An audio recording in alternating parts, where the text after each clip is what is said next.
Bismillahirrahmanirrahim. Qala rabbi ij'al li ayah. Qala ayatuka alla tukalliman nasa thalatha layalin sawiyya. فخرج على قومه من المحراب فأوحى إليهم أن سبحوا بكرة وعشيا. Berkatalah Zakaria, Rabbi, berikanlah untukku sebuah pertanda bahwa aku akan punya anak laki-laki. Allah berfirman, tanda-tanda bagimu adalah engkau tidak akan bisa berbicara dengan manusia selama 3 malam berturut-turut. Maka keluarlah Zakaria kepada kaumnya dari mihrabnya dan memberi mereka isyarat supaya mereka bertasbih kepada Allah setiap pagi dan petang. Ini adalah adegan, kita lanjutin sekitar 2 menit sebelum azan. Ini adalah adegan ketika Nabi Zakaria dapat berita gembira akan punya anak laki-laki. Karena Nabi Zakaria berdoa minta anak laki-laki dari sejak nikah sampai usia 80 tahun. Kurang lebih sekitar 50 tahun berdoa. Lama banget, ya Allah beri anak, ya Allah beri anak. Sampai iparnya udah punya anak keren namanya Maryam. Iparnya adalah Imran. Udah punya anak keren banget, cewek, solehah, dari kecil udah beribadah di Masjidil Aqsa. Zakaria masih minta anak, ya Allah, ya Allah, ya Allah. Sampai puncaknya Zakaria ngelihat Maryam dapat makanan dari langit. Zakaria datang ke mihrab Maryam, terus di situ udah ada makanan yang bukan dibawa oleh Zakaria. Zakaria nanya, "Anna laki hadza ya Maryam?" Maryam dapat dari mana makanan ini? Kata Maryam, "Huwa min indillah, dari Allah," kata Maryam. Gimana caranya? Kata Maryam, Allah punya cara sendiri. Allah yarzuqu may yasha bighairi hisab. Terserah Allah gitu. Masya Allah, Masya Allah. Zakaria kagum sama Maryam. Langsung pergi ke mihrabnya Zakaria, sholat.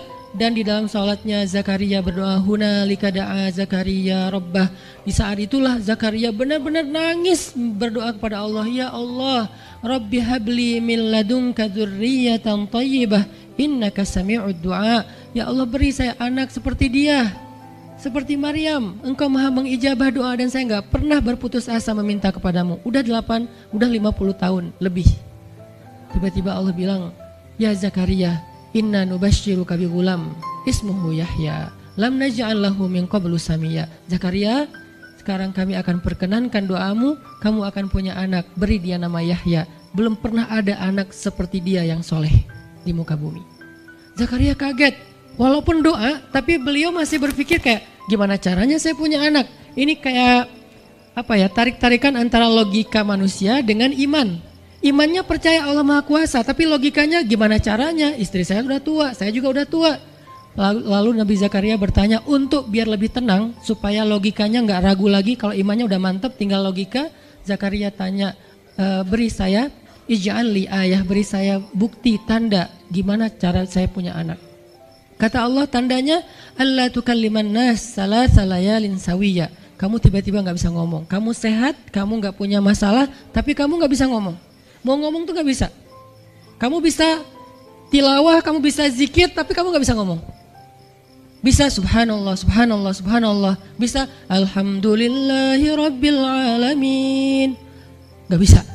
Jadi baca Quran, kalau ada Quran, tapi dulu kan Taurat ya. Baca Taurat bisa, zikir bisa, hayya ala sholah, kalau azan ada azannya bisa. Pokoknya semua bisa kecuali mau ngomong tuh gak bisa. Masya Allah ya, luar biasa. Kenapa? Karena Allah pengen Zakaria zikir aja 3 hari. Jangan ngomong dengan manusia walaupun ucapannya baik kecuali zikir. Jadi kalau mau ngomong dengan manusia, subhanallah, masya Allah, alhamdulillah, bismillah. Cuman gitu doang ngomongnya. Gak bisa, lu mau kemana? Gak bisa. Insya Allah gitu. Jadi cuman bisa zikir. Saking Allah pengen Zakaria menghabiskan 3 hari sebelum Allah tunjukkan keajaiban hanya dengan berzikir. Apa poinnya di sini? Kalau kita pengen ada keajaiban dalam diam, maka isilah diam kita dengan zikrullah. Dan salah satu cara Allah Subhanahu wa taala mendidik Nabi Zakaria untuk menjemput keajaiban itu adalah Allah menyuruh Zakaria untuk diam dan mengisi diamnya dengan zikratullah bukratan wa asiyya, mengingat Allah pada waktu pagi dan pada waktu petang. Artinya diisi dengan zikir. Dan waktu itu Nabi Zakaria menurut ulama tafsir, beliau tidak cacat lisannya, benar-benar bisa ngomong. Hanya tidak bisa bicara dengan manusia tapi bisa berzikir. Jadi beliau bisa zikir, bisa mengucapkan kalimat-kalimat Alkitab yaitu Taurat. Beliau bisa membaca ayat-ayat Allah, beliau bisa mengucapkan kalimat bismillah dan seterusnya, tapi nggak bisa ngomong dengan manusia. Dan itu terjadi selama 3 malam. Dan akhirnya setelah 3 malam, Nabi Zakaria tiba-tiba dapat berita gembira kalau istri beliau hamil. Ini pelajaran penting banget buat kita. Kalau ini pernah berlaku terjadi kepada Nabi Zakaria, keajaiban dengan cara kayak gini, maka ini juga akan terjadi kepada kita. Itulah alasan kenapa kisah tersebut direkam dalam Al-Quran, supaya dia menjadi pelajaran hudan lil muttaqin. Itu kenapa Allah katakan Al-Quran hudan lil muttaqin, petunjuk bagi orang yang bertakwa, orang yang pengen memperbaiki diri, orang yang pengen dapat solusi.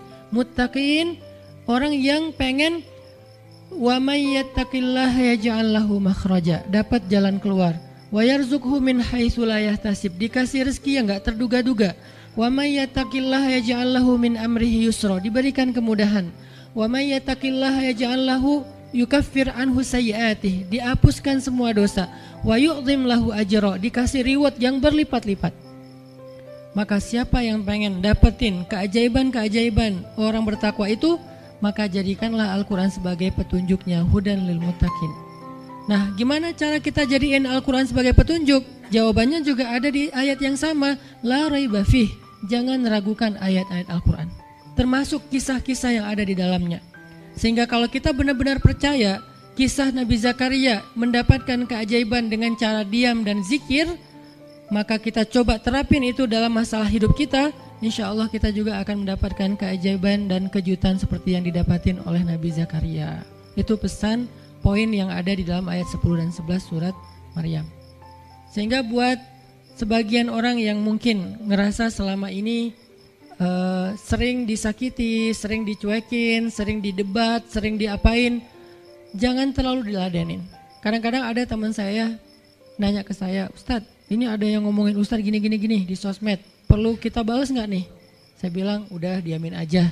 Itu tuh santai, tapi sebetulnya itu ada kayak alasan kenapa saya memilih sikap itu, bukan karena kayak males ribut. Sebetulnya kadang-kadang kan ribut itu kayak nyenengin ya, kayak olahraga apa ya, emosi gitu kan. Rame-rame di sosmed itu kayak asik kan, kayak kita ngegame gitu kan. Jadi nge-replay komen-komen orang kayak lucu-lucuan gitu. Saya pernah lihat Rachel V-nya bagus juga sih. Ini bukan dalam hal negatif tapi positif, makanya saya sebutnya nama. Rachel itu kan main kemarin ke Australia sama New Zealand. Terus ada dia lagi foto-foto gitu di sana bareng dengan suaminya. Tiba-tiba ada yang komen, Sel, lo nggak cocok di tempat itu, tempatnya bagus tapi gara-gara lo jadi kurang bagus gitu. Terus dia jawab, ya gue nggak cocok tapi dompet gue cocok, kata dia. Kadang-kadang perlu digituin juga sih ya, biar paham. Karena kata Ustaz Abdul Somad, sombong kepada orang yang sombong adalah sedekah. Tapi itu mah pilihan. Rachel memilih sikap santuy. Tapi dengan dia guyonin, kalau saya memilih sikap diam aja deh. Karena saya takut kalau saya ngomong malah jadi panjang debatnya, dan saya merasa nggak mampu untuk selalu membela diri dengan argumen. Karena membela diri dengan argumen kadang-kadang ya kalau bahasa Ustadz Umar Mita, orang yang mencintaimu tidak butuh alasan, orang yang membencimu tidak akan menerima alasan. Jadi kayak ya udahlah, diamin aja. Ternyata dengan kita diam muncul aja keajaiban, banyak keajaiban. Jadi benar-benar saya percaya banget diam itu tuh keajaiban. Dan itu berlaku dalam dakwah, berlaku dalam masalah keluarga. Ketika istri lagi ngambek, dia misalnya komen panjang di sosmed, di WhatsApp misalnya, dia kayak misalnya namanya juga lagi ngambek ya, ngomong panjang di WhatsApp. Kalau saya sabar untuk diam, itu tuh beres dengan sendirinya dan akhirnya malah lebih baik. Tapi kalau saya kepancing, jadi kita balas-balesan. Sepanjang hari WhatsAppan terus nggak beres-beres, tapi hasilnya makin lama tuh tangan pegel, hati panas. Karena kayak pengen dia balas apa, oh balasin lagi, balas apa, balasin lagi, terus aja gitu habis energi dan kerasa gitu capeknya tuh luar biasa. Tiba-tiba muka jadi lebih tua gitu kan ya, tiba-tiba berkerut semua, terus warna kulit makin doff gitu.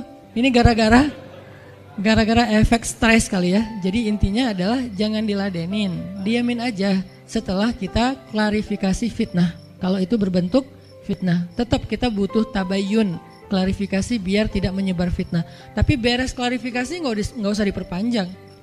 Berapa kali mungkin teman-teman ngelihat, mungkin saya pernah nggak ada apa-apanya sih dibilangkan Ustadz Felix. Kalau beliau lebih pro lah dalam masalah kayak gini. Kalau saya beberapa kali dibully di sosmed, pernah nggak saya ladenin? Hampir nggak pernah. Cuman klarifikasi maksudnya, udah beres, diamin aja, diamin. Sepahit apapun, sepanas apapun kalimatnya, yang kadang-kadang Ustaz nggak baca. Penasaran soalnya.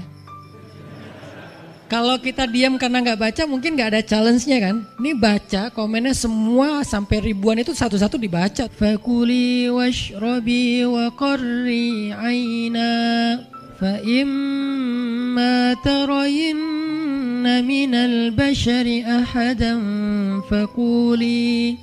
فقولي إني نذرت للرحمن صوما فلن أكلم اليوم إنسيا فأتت به قومها تحمله قالوا يا مريم لقد جئت شيئا فريا يا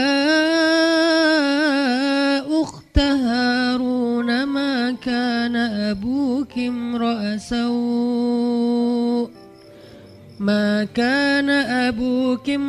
سوء وما كانت أمك بغيا فأشارت إليه قالوا كيف نكلم من كان في المهد صبيا. Dan maka makan dan minumlah dan bersenang hatilah engkau wahai Maryam, dan jika engkau bertemu dengan seseorang, katakanlah sesungguhnya saya telah berazam untuk berpuasa pada hari ini dan saya tidak akan berbicara dengan manusia pada hari ini. Lalu Maryam pun datang kepada kaumnya sambil menggendong bayinya. Kaumnya berkata, wahai Maryam, engkau datang kepada kami dengan membawa kalau bahasa kita tuh pembawa apa istilahnya, sial, apa ya, dengan membawa keburukan. Jadi kayak dianggap pembawa kesialan. Wahai saudari Harun, sesungguhnya ayahmu bukanlah seorang yang nista ataupun pendosa, dan begitu juga dengan ibumu bukanlah perempuan yang hina. Lalu Maryam memberi isyarat, fa'asyarat ilaih, memberi isyarat dengan menunjuk ke arah bayinya. Lalu mereka berkata, bagaimana kami akan berbicara dengan seorang bayi yang masih digendong oleh ibunya, maksudnya masih terlalu kecil. Ini adalah cuplikan adegan Maryam ketika baru pulang kampung. Jadi ceritanya di ayat sebelumnya, ketika kandungan Maryam semakin besar dan nggak bisa disembunyikan dari penglihatan manusia, Maryam pun pergi menjauh ke sebuah tempat yang tidak ada siapa-siapa. Fahamalathu fantabadat bihi makanan qasiyya. Dia menjauh, mengucilkan diri ke tempat yang nggak dilihat oleh siapa-siapa sampai melahirkan. Jadi kurang lebih sekitar 3 bulan 4 bulan Maryam nggak ada di Al-Quds, nggak ada di di Masjidil Aqsa dan sekitarnya. Dia pergi mengasingkan dirinya supaya tidak ada yang menghujat Maryam karena ngelihat perutnya sudah semakin besar dan dia nggak punya suami. Setelah melahirkan, akhirnya Allah perintahkan Maryam untuk pulang. Setelah Allah ngasih makan, minum dan kebahagiaan buat Maryam, fakuli washrobi wa qarri aina, dengan adegan korma yang menjatuhkan buah-buah rutop dan seterusnya, pulanglah Maryam. Nah, Maryam tahu ketika dia pulang dengan membawa bayi, dia pasti akan dihujat, dicela, dicaci maki, dibully oleh kaumnya. Lalu Allah memberi kepada Maryam bekal. Gimana cara ngadepin yang kayak gitu-gitu? Kata Allah, kalau kamu ketemu manusia, ketemu orang-orang, ketemu kaummu, bilang ke mereka, saya tidak berdebat hari ini. Saya nggak akan berdebat. Jadi dia tetap bisa ngomong. Tapi dia bilang, saya nggak akan berdebat. Saya nggak akan bicara dengan siapapun hari ini karena saya sudah bernazar untuk diam. Bilang kayak gitu kepada kaummu. Maka fa'atat bihi qaumaha tahmiluh. Maka datanglah Maryam kepada Al-Quds, kepada kota Al-Quds dengan membawa bayinya yang digendong. Datang. Baru dari ujung kota kelihatan Maryam, muncullah orang-orang Bani Israel semuanya rame di pasar-pasar mereka, semuanya menghadang Maryam. Maryam tiba-tiba dihadang di gerbang kota Al-Quds. Gak boleh masuk kota Al-Quds. Tadinya ada yang satu orang lihat, Maryam. Langsung dia datang ke kota, dia umumkan ke semua orang, wahai Bani Israel, perempuan yang hina yang kita cari-cari sekarang sudah datang membawa bayi haramnya, membawa bayi selingkuhnya, membawa bayi hasil zinanya. Akhirnya orang-orang yang ada di Masjidil Aqsa, yang ada di rumah-rumah, yang ada di pasar, semuanya berkumpul di depan gerbang kota. Menghalang Maryam masuk. Kebayang gak perasaan Maryam? Padahal dia itu lahir di situ, dia beribadah di situ, ayahnya orang situ, ulama pula, pamannya Nabi pula di situ, tapi dia sekarang dihadang oleh semua penduduk Al-Aqsa, penduduk Al-Quds, Bani Israel. Ketika Maryam mendekat, mereka mengatakan, "Ya Maryam, laqad ji'ti syai'an fariyya." Ini bahasa Al-Quran. Kalau aslinya lebih tercela daripada ini, karena ini bahasa Al-Quran yang tinggi, Allah menggunakan bahasa simbolik saja. Yang terjadi, mereka mencela Maryam. Mereka bilang, Maryam kamu pembawa sial, Maryam kamu perempuan hina, Maryam kamu tukang zina, Maryam kamu selingkuh, Maryam kamu ternyata pelakor, segala macam. Kebayang gak seorang perempuan yang mulia dituduh dengan kata-kata kayak gini? Sedih, pengen jawab, pengen bilang, saya ini gak pernah berbuat dosa, ini nih Allah yang ngasih kepada saya gak punya suami, dan saya diberikan anak yang suci dan segala macam. Enggak. Tanya kepada Zakaria kalau nggak percaya, saya punya buktinya segala macam. Nggak usah, diam aja. Maryam bisa ngomong kalau mau. Maryam by the way adalah perempuan secerdas Sayyidah Aisyah. Dia itu kayak Aisyah cerdasnya, kayak Khadijah bijaksananya, kayak Fatimah lembutnya, kayak Asia sabarnya. Maryam itu istimewa. Sampai sebagian ulama mengatakan Maryam satu-satunya nabi dari perempuan, satu-satunya nabi dari golongan perempuan. Sebagian kecil ulama ada yang menyebutkan demikian, sehingga mereka menyebut Maryam alaihassalam. Saking Maryam ini keren banget, istimewa banget. Tapi jumhur ulama sejarah mengatakan Maryam bukan nabi, tapi dia perempuan solehah, orang soleh, bahkan satu dari 4 perempuan sempurna di muka bumi, dan tidak ada yang kelima. Cuman ada 4. Kamula minar rijali katsir, kata Nabi. Laki-laki yang sempurna itu banyak, yaitu para rasul dan para nabi. Walam yakmul minan nisa illa arba'ah. Tidak ada perempuan yang sempurna kecuali 4. Asiyah istri Fir'aun, kemudian Maryam anaknya Imran, kemudian Khadijah istri Rasulullah, dan Fatimah bintu Rasulullah. Artinya Maryam ini istimewa banget. Dia kalau mau argumen, dalilnya lebih banyak daripada para rabi-rabi Yahudi yang ada di situ. Karena ketika Maryam dulu berkhidmat di Masjidil Aqsa, Maryam itu nggak belajar seperti yang lain-lain. Karena kan dulu orang Bani Israel itu paling anti sama cewek ya. Buat mereka perempuan itu kasta kedua. Seolah-olah perempuan itu nggak punya hak yang sama dengan laki-laki. Laki-laki punya hak belajar di Masjidil Aqsa, perempuan nggak boleh. Ini kesenjangan gender di masa Bani Israel dulu. Jadi kalau ada yang mau nuduh Islam sebagai tidak memperhatikan masalah gender, dia harusnya baca sejarah. Justru Islam, Al-Quran, Taurat, Injil mengangkat perempuan untuk setara dengan laki-laki. Awalnya perempuan itu hina di masyarakat Bani Israel, dianggap pembawa sial. Sampai masyarakat jahiliyah sebelum Islam datang, apa yang terjadi dengan bayi perempuan? Dibenamkan dalam pasir hidup-hidup, dibunuh, dilempar dari bukit supaya mati langsung seketika.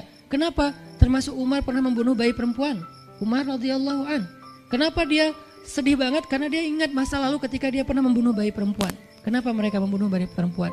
Karena dianggap perempuan ini membawa sial. Tapi datang Islam mengubah tradisi itu, mengubah persepsi publik. Yang tadinya perempuan dianggap hina, dalam Islam dikatakan surga ada di bawah telapak kaki ibu. Muncul harga diri perempuan naik. Apalagi sebaik-baik kalian yang paling baik untuk istrinya dan aku yang paling baik untuk istriku di antara kalian. Muncul lagi hadis, kalau seandainya laki-laki mau bersabar terhadap istrinya, maka harusnya dia bersabar 70 kali sehari kalau dia disakiti oleh istrinya. Yang ke 71 baru dia boleh marah. 70 belum boleh marah. Jadi perempuan, ibu-ibu, istri kalau mau bikin suaminya sebel sampai 69. Atau 70 boleh lah. Tapi yang ke 71, nah ini udah layak dimarahin. Tapi kan gak pernah ada sampai 70 kan. Paling juga 10%-nya lah, 7 kali sehari. Dan itu istiqomah setiap hari. Hari ini kok kamu gini lagi sih, kemarin udah beda hari. Jadi beda hitungannya, 0 lagi mulai dari awal. Tapi nanti ada hadis penyeimbang. Nabi itu kan bijaksana banget. Yang diajarin bukan cewek doang, cowok juga diajarin. Ketika hadisnya supaya memuliakan perempuan ada, nanti ada lagi hadis laki-laki. Seandainya seorang perempuan menjilat luka dan darah dan nanah di tubuh suaminya, itu belum bisa membayar satu saja kebaikan suami kepada dia. Jadi menjilat lukanya aja belum bisa bayar kebaikan, terus ngapain marah-marah coba. Sehingga dua-duanya ada nasihat untuk suami. Kalau istrinya lagi ngambek, namanya juga lagi sedih, ya udah kamu sabar aja 70 kali. Untuk istri jangan ngambek, karena kalau kalian berbuat baik aja belum bisa bayar kebaikan mereka. Terus gimana dong Ustadz? Ya udah, sekarang solusinya adalah sama-sama mengambil sisi baiknya. Kayak gitu nasihat Nabi. Makanya saya agak kurang setuju kalau khutbah Jumat itu memakai hadis menjilat darah dan nanah. Karena yang dengar suami. Wah bener nih khutbah Jumat, saya senang banget khutbah Jumat hari ini. Pulang-pulang, mah tadi khutbah Jumat keren banget. Nih mah, saya kebenaran aku catat. Nih mah, gak bisa. Kalau khutbah Jumat pakailah hadis sabar 70 kali. Menasihati suami. Kalau majelis taklimnya ibu-ibu, masalah tadi seandainya saya boleh menyuruh manusia sujud kepada manusia, saya suruh sujud istri kepada suami. Masing-masing ada hadisnya, jangan disilang. Ini gak bijak dalam ceramah, karena harusnya memberi nasihat yang bisa memperbaiki, bukan menambah tuntutan baru. Wah benar nih kalau suami saya dengar, harusnya suami saya datang, Ustadz boleh nggak acara selamatan di rumah saya nanti temanya ini gitu. Kalau perlu ngundang Ustadz yang dia kenal, request dulu untuk ngemojokin pasangan, ini nggak bijak. Balik lagi ke cerita tadi, Maryam tuh pinter banget, cerdas banget. Dari kecil dia udah hafal Taurat. Ibarat anak sekarang hafal Quran. Dan lebih sulit ngafal Taurat daripada Quran. Kenapa? Karena bahasa Al-Quran itu sastra banget. Jadi ngafalnya itu kayak ngafal syair. Itu aja udah susah kan? Kebayang gak ngafal Taurat? Lebih sulit lagi tuh. Dan Maryam dari usia di bawah 5 tahun udah khatam Taurat. Udah tahu tafsir Taurat. Usia 7 tahun. Bahkan saking keren dan pinternya Maryam, kadang-kadang ketika Maryam ngobrolin tentang Taurat sama Zakaria, itu Zakaria sampai geleng-geleng kepala. Maryam, gitu maksudnya? Sampai nanya ke Maryam. Gitu maksudnya. Maryam ngomongnya ke Zakaria udah kayak ngajar gitu. Saking pinternya Maryam. Jadi hadis-hadis Zakaria Maryam hafal. Kan para anbiya tuh punya hadis kan. Hadis Zakaria dihafal oleh Maryam. Tauratnya Musa dihafal oleh Maryam. Kebijaksanaan para nabi dihafal oleh Maryam. Dia dari usia 10 tahun itu udah jadi ulama besar Maryam. Artinya kalau misalnya orang mau berargumen dengan Maryam, dia punya banyak bahan. Dia punya banyak narasi. Dia lagian Maryam itu pintar ngomong. Tapi Maryam diam. Jadi kalau kita ngerasa pintar ngomong, pintar komen, pintar apa, tetap aja kita punya alasan harusnya kita diam. Karena Maryam yang lebih daripada kita ternyata juga diam. Akhirnya Maryam diam. Dikatakan ya ukhta Harun. Diingatkan lagi dengan kemuliaan keluarga Imran. Ya ukhta Harun ma akana abuki imra'asau wa ma kanat ummuki baghiyah. Ayah kamu itu Imran loh Maryam, kamu enggak malu punya bayi di luar pernikahan sementara keluarga kalian itu keluarga baik-baik. Apa kamu tega menyakiti ayahmu, mencoreng nama besar dan nama baik keluarga besarmu dan seterusnya. Maryam makin luar biasa, panas banget, sedih banget. Dan Maryam itu yang lebih berat lagi teman-teman. Mungkin kalau kita digituin agak kebal ya. Terutama cowok lah. Cowok kalau digituin agak kebal karena emang kurang berperasaan sih kalau cowok ya. Coba lihat dari angle cewek. Cewek itu lebih peka loh dari kita. Kita mah mungkin lebih mudah lah diam.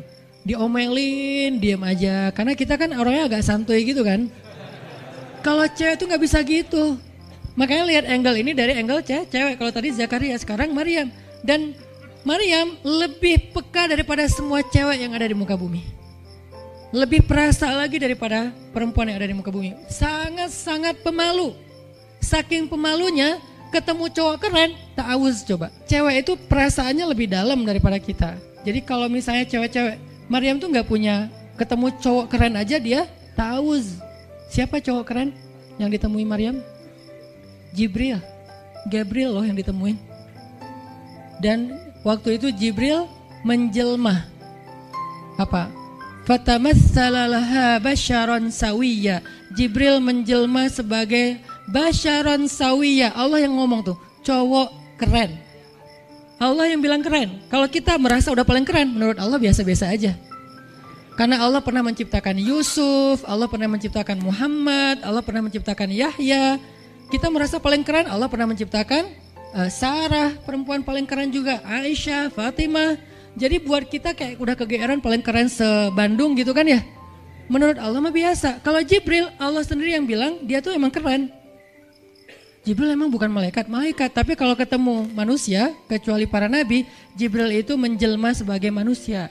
Supaya tidak terlihat wujud aslinya. Karena gak kuat orang ngelihat wujud aslinya Jibril. Nabi Muhammad aja pertama ngelihat Jibril dengan wujud aslinya pas di Gua Hira itu lari tuh. Takut, saking ngerinya Jibril tuh. Jangankan manusia, malaikat aja segan sama Jibril. Jibril lewat, malaikat gak berani malaikat. Kenapa saya bilang kok disegani? Allah yang bilang di Al-Quran, dia itu malaikat yang disegani. Dzu mirratin. Dzu mirrah kalau bahasa kita, malaikat yang sangat berwibawa. Sehingga di antara malaikat aja gak ada yang sembarangan bicara sama Jibril. Mau bicara sama Jibril kayak, aduh segan, malu, gitu malaikat. Cuman gak pakai, itu mah Sunda ya. Pokoknya malaikat mah gak berani ngomong sama Jibril saking segannya. Kenapa? Gagah banget wujud aslinya. Ketika dia membentangkan sayapnya, itu sayap menutupi timur dan barat. Jadi matahari, bulan, bintang udah gak kelihatan. Yang kelihatan cuma Jibril dengan keagungannya. Itu belum Allah ya, baru ciptaan Allah. Jibril, salah satu makhluk Allah yang paling agung. Sehingga saking kerennya Jibril, Allah gak menyebutnya dengan nama malaikat. Padahal golongannya malaikat, tapi Allah menyebutnya dengan Ruhul Quds, Roh Kudus, yaitu Jibril. Nah ketika ketemu dengan Maryam, Jibril bermisal itu menjelma sebagai basyaran sawiyah, cowok keren banget. Saking kerennya Jibril, Umar aja terkesima ngeliat Jibril. Pernah Jibril datang ngajarin iman, Islam, ihsan kepada Nabi Muhammad, dan Umar ngeliat Jibril terkesima, gak bisa ngomong, diem aja, bener-bener speechless banget nih Umar. Jibril udah pulang, baru Nabi nanya, Umar tahu gak itu siapa? Hah, apa Rasul? Gitu, saking masih kayak terkesima. Apa Rasul? Tahu nggak barusan siapa? Siapa ya Rasulullah? Saya nggak kenal orang itu, kok keren banget. Kata Rasul, itulah Jibril. Masya Allah itu Jibril. Ya Alhamdulillah bisa ngeliat Jibril langsung, tahu gitu tadi. Gitu ya. Kalau bahasa kita mah udah langsung pengen foto-foto kan sama Jibril. Kebayang nggak cowok sekarang lihat Jibril? Baru lihat apa? Artis Korea aja kita udah kayak gimana kan? BTS atau apa? Udah segala macam. Udah guling-guling. Udah gigit jari, baru BTS doang. Kadang-kadang gak ngeliat BTS langsung, cuma lihat di TV doang udah aku gak bisa gini, aku gak bisa gitu kan ya. Belum ketemu Jibril loh. Jadi gak ada lah artis sekeren Jibril. Baru Yusuf aja udah pada ngiris tangan, belum malaikat. Sampai ketika cewek-cewek ketemu Yusuf, mereka bilang apa? Ini bukan manusia, ini malaikat. Jadi gantengnya Yusuf tuh bukan ganteng-ganteng apa? Itulah. Ganteng kok hewan gitu kan. Ini ganteng-ganteng malaikat. Belum ada tuh film atau sinetron itu. Yusuf itu ganteng-ganteng ganteng-gantengnya tuh malaikat. Levelnya tuh level malaikat. Jadi kalau ada Jibril, ada Yusuf kayak, nih yang mana Yusuf, mana Jibril ya? Keren dua-duanya. Nah Jibril datang ketemu Maryam bukan di atas panggung rame-rame. Berdua coba, intimate banget kan. Kalau di atas panggung teriak-teriak gak keren lah, biasa aja. Ini tuh berdua, private banget. Di satu ruang kecil, berdua gak ada yang tahu, tiba-tiba Jibril berdiri di depan Maryam, senyum dengan khas senyumnya malaikat yang mematikan gitu. Maryam pas buka mata lagi zikir, ngelihat Jibril depan matanya keren banget. Langsung Maryam bilang apa? A'udzubillah. Wibawa banget kan Maryam. A'udzubirrahmani minka in kunta taqiyya. Jadi emang elegan sih orang-orang soleh tuh. Dia langsung nunduk, dia bilang a'udzubirrahmani minka in kunta taqiyya. Aku berlindung kepada Allah yang Maha Rahman. Kenapa ngomongnya Rahman? Karena keren. Kalau enggak keren, a'udzubillah. Karena keren, a'udzubirrahman. Tapi masih ta'awuz, cuman pakainya Rahman karena Allah tuh Maha Pengasih yang udah bikin kamu tuh keren. Diksinya luar biasa ya. Maryam enggak bilang a'udzubillahi minasyaitonirrajim. Enggak, ini enggak layak dibilang syaitan, ini terlalu keren. Jadi nggak bisa auzubillah, auzubirrahman. Berarti Maryam itu pinter. Sampai dia bisa memilih diksi Asmaullahil Husna. Dia nggak pakai diksi Allah, dia pakai diksi Ar-Rahman. Karena yang datang itu wajahnya tuh wajah orang baik, tapi keren. Akhirnya auzubirrahmani minka in kunta taqiyya, kata Maryam. Jibril juga elegan, paham maksud Maryam. Maksudnya kamu siapa? Itu pertanyaannya. Maryam nggak nanya, kamu siapa ya? Enggak gitu. Kan gaya culun-culun kayak caper gitu kan. Kamu siapa ya? Aku ada salah sama kamu.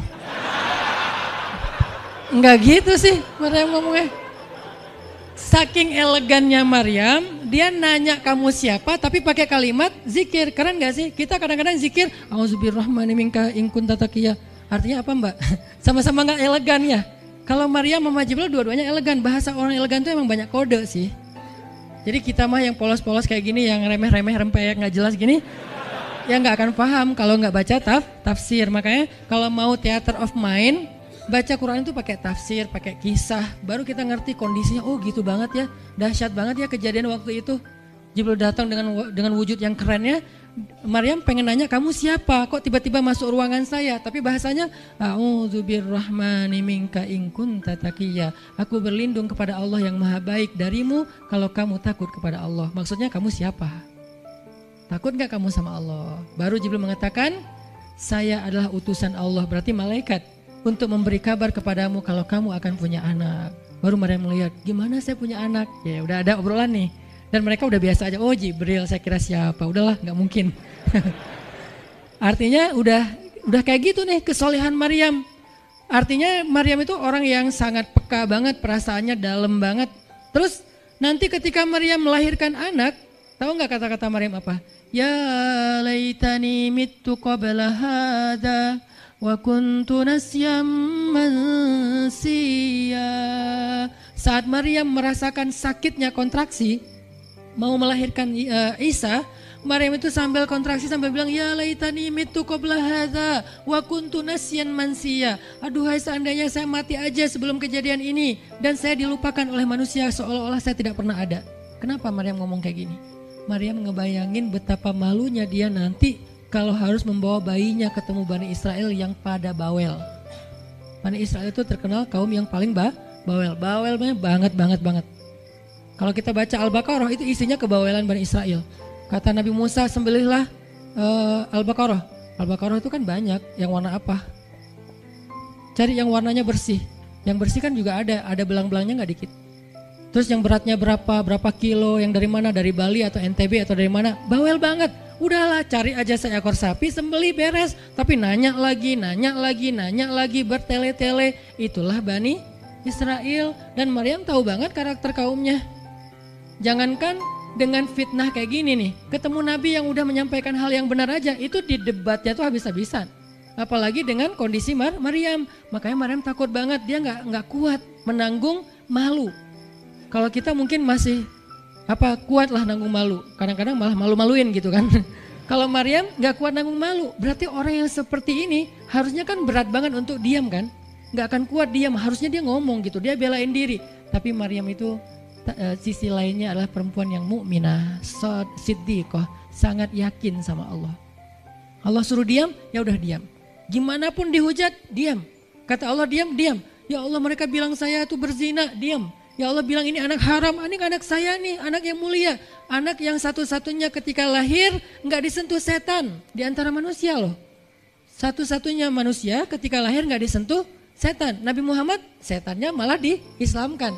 Beda, kerannya itu beda. Kalau Isa nggak disentuh setan. Kalau Nabi Muhammad setannya malah masuk Islam. Masing-masing punya keistimewaan lah. Tapi satu-satunya manusia yang lahir nggak disentuh setan Cuman Isa, kita semuanya pernah disentuh. Lahir langsung. Apa sih lo datang-datang ke dunia nambah-nambahin kerjaan gua gitu kan. Kita nih orang biasa, jadi pas lahir tuh udah ada langsung setan bisik-bisik, yuwas wisufi sudurinas, makanya disuruh azan kan. Karena kenapa? Biar nggak dibisikin sama setan. Dan kalau bisa suara azan kita harus lebih lembut daripada suara setan, karena setan juga kayak tricky gitu. Saya ibu kamu. Anak bayi dinina bobokan sama setan, hiduplah iblis gitu-gitu kan. Jadi kayak didoktrin sama setan, iblis itu keren, iblis itu soleh, iblis itu baik, tapi pakai bahasa nasyid. Lagunya tuh kayak akustik gitu, lembut banget gitu kan. Makanya suara muazin kalau azanin anaknya yang lembut, jangan azan Allahu Akbar, asyhadu alla ilaha illallah. Dia malas ke masjid nanti kalau udah dewasa. Kenapa? Gue malas banget dengan suara ini nih. Salahnya siapa coba? Salah ayahnya. Belajar azan di Al-Latif sama Muzammil sama Teras Tahfiz. Biar azannya tuh kayak Allahu Akbar. Bayinya senyum-senyum. Ntar gue bisa lebih dari itu.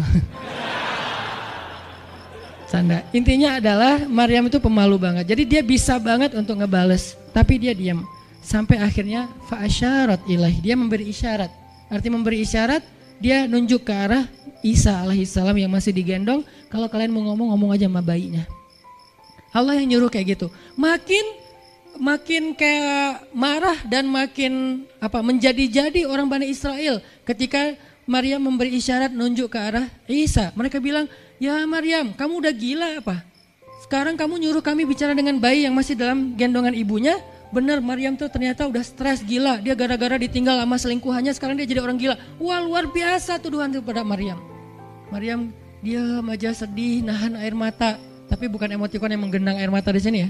Nahan aja air mata sampai kemudian Allah datangkan keajaiban, jadikan bayinya bicara. Qala, Isa bicara. Panjang lagi omongannya Isa. Ibuku ini baik, ibuku begini-begini, saya itu hamba Allah, saya itu anak yang suci, saya itu begini-begini, sampai beres baru mereka pada pulang karena mereka merasa terbantahkan semua tuduhan palsu mereka kepada Maryam. Masuklah Maryam, disambut mulia oleh beberapa orang. Maryam itu perempuan mulia, Allah mendatangkan dia sebagai keberkahan. Tadi dituduh pembawa sial, sekarang disebut pembawa berkah. Mulailah Maryam terkenal. Isa dididik, kemana Isa pergi, anak-anak kecil segengnya Isa pengen jadi temannya Isa. Gue temannya Isa lo, gue temannya Isa lo. Gak lama kemudian Isa jadi temannya Yahya. Ketika dia udah bisa main sama Yahya, main berdua sama Yahya. Kemana-mana berdua, Yahya, Isa. Tapi usianya agak jauh berbeda. Ketika Yahya udah masuk SD, Isa barulah lahir. Jadi kayak agak sekitar 7-10 tahun lah kurang lebih mereka jarak usianya. Tapi pas Isa udah remaja, mereka udah nyambung ngobrol. Nah, kelebihan masing-masing, kalau Yahya ini penghafal kitab Taurat, datang Isa, Yahya menghafal kitab Injil. Yahya Nabi, Isa Rasul, satu level di atas Nabi.